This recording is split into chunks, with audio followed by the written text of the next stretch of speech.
এদিকে ঠাকুরগাঁওয়ে দিন দিন দুর্ঘটনা প্রবণ হয়ে উঠছে রেল ক্রসিংগুলোর। ঝুঁকি নিয়ে পারাপার হচ্ছে যানবাহন ও পথচারীরা। বিস্তারিত জানাতে সদর উপজেলার মাদারগঞ্জ থেকে যুক্ত হচ্ছেন সহকর্মী এম এ সামাদ।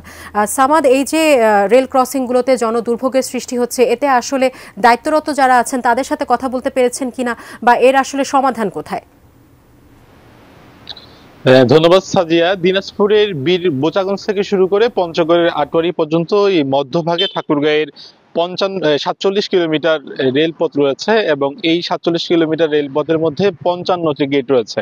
এই 55টি গেটের মধ্যে শুধুমাত্র 8টি গেটে গেটম্যান রয়েছে এবং সেখানকার যে জায়গাগুলো এবং বিশেষ করে ঠাকুরগাঁও রোড, যে রোড রেল স্টেশন রয়েছে, যেটি ঠাকুরগাঁও শহরে ঠাকুরগাঁও জেলার মধ্যে যেটি সবচেয়ে বড় রেল স্টেশন, সেখানেও যে রেল ক্রসিং এর যে গেটগুলো রয়েছে সেগুলো একেবারে শেষ হয়ে যাবার মতো অবস্থা। অর্থাৎ এই যে 55টি গেট রয়েছে, গেটের মধ্যে শুধুমাত্র 8টি গেটে তারা গেটম্যান নিয়োগ হয়েছে বলে যারা কর্তৃপক্ষ রয়েছেন তারা আমাদেরকে জানিয়েছেন।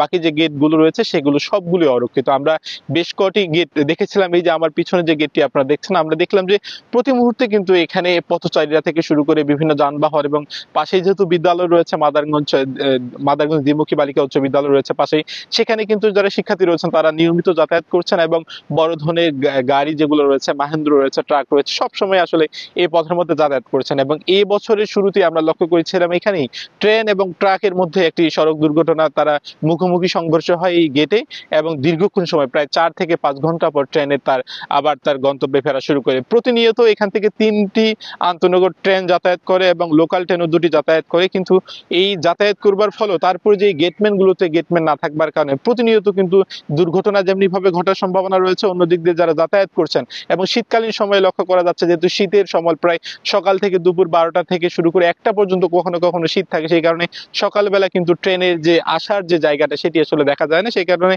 দুর্ঘটনা যেমনি ভাবে ঘটার সম্ভাবনা অন্তত বেশি। অন্যদিক দিয়ে তারাও কিন্তু যারা পথচারী যারা পারাপার হচ্ছেন তারাও কিন্তু নানা ধরনের ঝুঁকির মধ্যে রয়েছেন। আমরা কর্তৃপক্ষের সঙ্গে কথা বলেছিলাম, তারা আমাদেরকে জানিয়েছেন তাদের যে বাকিগুলো যে গেট রয়েছে সেগুলো যাতে করে তাদের যে রেল ক্রসিং যাতে করে দেওয়া হয় এবং গেটম্যান দেওয়া হয়, সেজন্য তারা তাদের যে ঊর্ধ্বতন কর্তৃপক্ষ রয়েছেন তাদের সঙ্গে কথা বলবেন। সাজিয়া।